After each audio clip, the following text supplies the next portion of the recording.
यदुवंशी सेना के राष्ट्रीय अध्यक्ष और भोजपुरी सिंगर संतोष रेणु यादव जी आज हमारे साथ हैं। कई सारे बिंदुओं पे चर्चा करेंगे। उससे पहले बहुत बहुत स्वागत है। जी, शुक्रिया। सबसे पहले जानना चाहेंगे कि अभी पटना के पीएमसीएच में मनीष कश्यप को लेकर जो कुछ भी हुआ उसमें तेजस्वी यादव के कार्यों का भी बड़ा सराहना हुआ।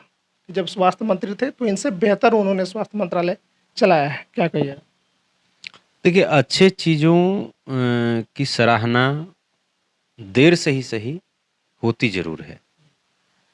और जब आप कुछ अच्छा करेंगे तो लोगों को समझने में समय लगेगा, लेकिन लोग समझने पे मजबूर ज़रूर हो जाएंगे।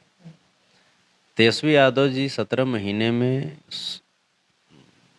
एक स्वास्थ्य मंत्री के तौर पे जो उन्होंने अमिट छाप छोड़ी है, चाहे वो एक साथ 700 डॉक्टरों का सस्पेंशन, या आप देख लीजिए आईजीआईएमएस को पूर्णतः सरकारी घोषित कर देना। तो ऐसे तमाम ऐसे कार्य हैं जिसको लेकर के तेजस्वी जी का कार्यकाल लोगों को बहुत पसंद पड़ा है। और मनीष जी जो कि अब अगर तारीफ कर रहे हैं, तो आप समझिए कि अगर मनीष कश्यप जैसा अगर धुर विरोधी अगर तारीफ करना शुरू कर दें, तो आप समझिए कि वो कार्यकाल कितना स्वर्णिम रहा होगा।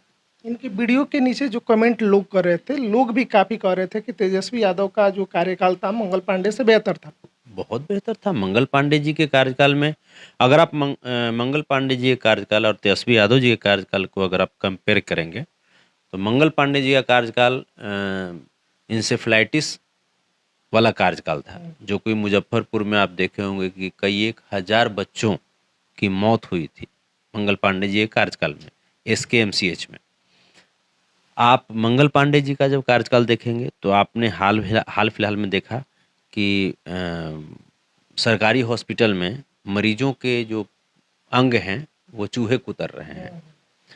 और जबकि तेजस्वी यादव जी का आप कार्यकाल देखेंगे तो उसमें ये होता था कि रैंडमली मंत्री जो हैं वो किसी भी सरकारी हॉस्पिटल में जांच के लिए पहुंच जा रहे हैं, उनके अधिकारी पहुंच जा रहे हैं, या आज यहाँ डॉक्टर सस्पेंड हो रहे हैं कार्य में लापरवाही बरतने के आरोप में, कल वहाँ हो रहे हैं। और जो दिन प्रतिदिन सरकारी हॉस्पिटल की जो गुणवत्ता थी उसका स्तर दिन प्रतिदिन ऊंचा होता जा रहा था।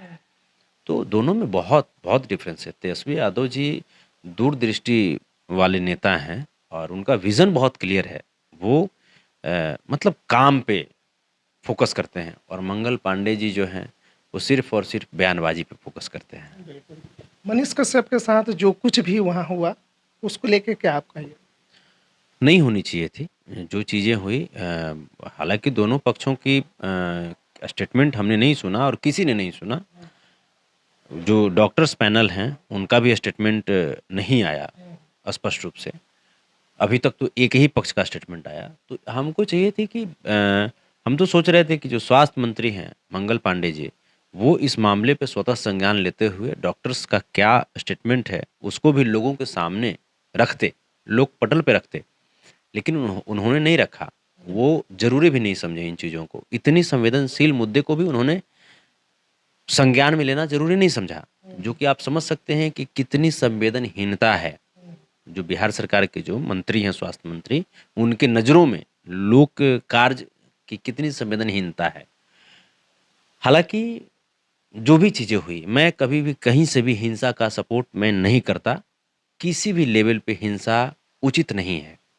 आखिर में कोई भी समस्या का समाधान वाद संवाद से ही संभव हो पाता है। तो चाहे डॉक्टर्स की तरफ से हो या मनीष जी की तरफ से हो, हिंसा किसी भी तरफ से हो, मैं उसका समर्थन नहीं करता हूँ। लेकिन हाँ, स्वास्थ्य मंत्री जी जिस प्रकार से सोए हुए नजर आए, ऐसा नहीं होना चाहिए। इससे बिहार की गरिमा को बहुत ठेस पहुंचा है। वहाँ पे संतोष रेणु यादव जी नहीं पहुँचे या उस पर कुछ टिप्पणी नहीं दी है? देखिए, है क्या कि मनीष जी का जो एक पहले एक निष्पक्ष पत्रकारिता वाली बात थी। पहले जन सरोकार के मुद्दों को पहले उठाते थे, सरकार से सवाल पूछते थे। लेकिन जैसे ही इधर के दिनों अगर हम 1 आध 2 साल की अगर हम बात करें, तो मनीष जी जन सरोकार के मुद्दे से ज़्यादा चाटुकारिता के मुद्दे करने लगे। वो पत्रकारिता कम चाटुकारिता ज़्यादा कर रहे थे। इससे लोगों का विश्वास उनके प्रति घटता चला गया। और उसी जनता जनार्दन में से हम भी एक हैं, हमारा भी विश्वास बहुत घटा। और सिर्फ मनीष जी पर से नहीं घटा, बल्कि मनीष जी के जैसे जितने भी जो पत्रकार हैं, जो उनको फॉलो करते हैं, उनसे भी घटा, जो कि ये बहुत चिंताजनक बात है। इसी वजह से मुझे लगा कि शायद क्या बात है, क्या नहीं बात है, मैं भी नहीं पहुंचा। अगर जन सरोकार की अगर बात आगे वो करेंगे, तो ज़रूर जहाँ पे भी उस तरह की चीज़ें होंगी, तो संतोष सोनू जन सरोकार के साथ रहता है।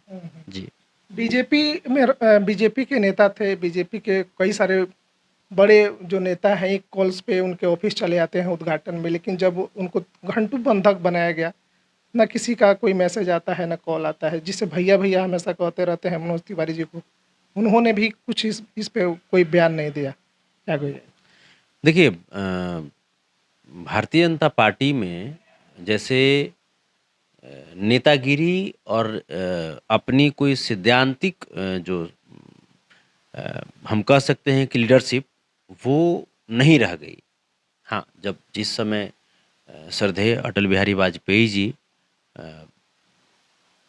हुआ करते थे, उस समय भारतीय जनता पार्टी की अलग अलग बात थी। प्रमोद महाजन जी हुआ करते थे, अरुण जेटली जी हुआ करते थे, सुषमा स्वराज जी हुआ करती थी। उस समय की भारतीय जनता पार्टी की अलग बात थी। उस समय नेतागिरी होती थी, उस समय लोग रियल में एक नेता के रूप में स्टेटमेंट रखते थे। लेकिन आज के डेट में नौकरशाही हो गई है, जो ऊपर से आदेश पारित हो जाएगा। अगर ऊपर से आदेश हो गया कि अभी रात्रि के 12 बज रहे हैं, तो ऊपर से लेकर नीचे तक सब लोग बोल रहे हैं कि रात्रि के 12 बज रहे हैं। अगर ऊपर से आदेश हो गया कि दिन के 12 बज रहे हैं, तो सब लोग नीचे तक चिल्लाएंगे कि दिन के 12 बज रहे हैं। ये नेतागिरी नहीं हुआ। आप अपनी भी एक क्षमता रखिए, अपनी भी एक कैलिबर रखिए, क्योंकि आपको कहीं न कहीं जनता ने वोट करके आपको नेता बनाया है। तो आज देखिए ना, भारतीय जनता पार्टी में नितिन गडकरी जी जैसे नेताओं को कैसे दरकिनार किया जाता है। तो ये जो चीज़ें हैं, यही वजह है कि मनोज तिवारी हो जाएँ या सम्राट चौधरी जी हो जाएँ या इवन कोई भी नेता हो जाएँ, भारतीय जनता पार्टी के नेता कभी भी जन सरोकार की जब मुद्दे आएँगे, जब जन सरोकार की बातें आएँगी, तो उस पटल पे कभी खड़े उतरते ही नहीं हैं। कभी कभी भी नहीं, वो भाग जाएँगे वहाँ से। और जब हिंदू मुस्लिम हिंदुस्तान पाकिस्तान की बात कीजिए, तो वहाँ पे नहीं भी इनवाइट कीजिएगा, फिर भी ज़बरदस्ती घुस जाएँगे। तो ये जो चीज़ें हैं, ये हम लोग भी समझते हैं। और उम्मीद करना, मनीष कश्यप जो उम्मीद कर रहे थे भारतीय जनता पार्टी के नेताओं से, ये उम्मीद करना ही गलत था। तो फिर मुझे लगता है कि इस पे मनीष जी को पुनर्विचार की ज़रूरत थी, जो उन्होंने शायद किया है। आपको क्या लगता है, पत्रकारिता में उन्हें आना चाहिए या राजनीति में? देखिए, कहीं भी आइए आप पत्रकारिता में आइए या राजनीति में आइए, जन सरोकार के मुद्दे को फर्स्ट रखिए। आप पत्रकारिता में भी हैं, तो जन सरोकार के मुद्दे को फर्स्ट रखिए और स्वतंत्र रूप से आप पत्रकारिता कीजिए। आप पत्रकारिता अगर कर रहे हैं, तो आप सत्ता से सवाल पूछिए, चाहे सरकार किसी की हो। अगर आप राजनीति में हैं, तो राजनीति में भी हैं, तो जन सरोकार को फर्स्ट रखिए, क्योंकि फाइनली टिकट कोई पार्टी दे सकता है आपको, लेकिन वोट देना जनता का काम है। तो वोट अगर आपको प्राप्त करनी है, तो जनता का प्यार प्राप्त करना होगा, और जनता का प्यार प्राप्त करना है, तो जनता के लिए आपको आवाज़ बुलंद करनी होगी, जनता के लिए आपको लड़ना होगा, तभी जनता प्यार करेंगे और वोट करेंगे। इसलिए चाहे पत्रकारिता हो, चाहे नेतागिरी हो, जन सरोकार फर्स्ट, उसके बाद ही कुछ। बिल्कुल। मोदी जी का आगमन पटना में होने वाला था, जैसे ही खबर चला मनीष कश्यप इसको लेके लाइव भी आए, बोल भी रहे थे कि जाने की ज़रूरत नहीं है, भी उस वहाँ पहुँचने की ज़रूरत नहीं है, और उसको लेके यहाँ पटना में क्या कुछ भीड़ रहा, थोड़ा-सा बताएँ? देखिए, मोदी जी जिस प्रकार से एक बड़ा मतलब हौवा बना करके पटना में आए, जैसे ऐसा लगा कि पटना एयरपोर्ट को वो बेंगलुरु जैसा एयरपोर्ट बना रहे हैं। ये सिर्फ ठगा हुआ काम हुआ। पटना एयरपोर्ट मुश्किल से मुझे लगता है कि बाद 1200-1500 करोड़ के आसपास का इसका टेंडर था, या 2000 करोड़ के आसपास का, और इसी को इंटरनेशनल एयरपोर्ट घोषित कर रहे थे। क्या क्या बहुत बहुत हौवा हुआ। यहाँ तो बहुत कुछ मिलने वाला। इससे ज़्यादा तो मोदी जी साल भर में अपने टूर पे खर्च करते हैं। इससे ज़्यादा पैसा तो साल भर में अपने सिर्फ टूर पे खर्च करते हैं, फ्यूल पे खर्च करते हैं मोदी जी।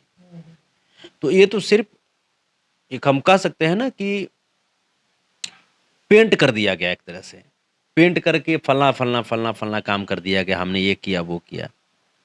आप ये बताइए ना कि जिस प्रकार से पटना एयरपोर्ट को लेकर के इन्होंने हवाबाजी बनाया, क्या गुजरात का एक भी एयरपोर्ट ऐसा है? क्या गुजरात के एक भी एयरपोर्ट का मुकाबला पटना एयरपोर्ट कर सकती है?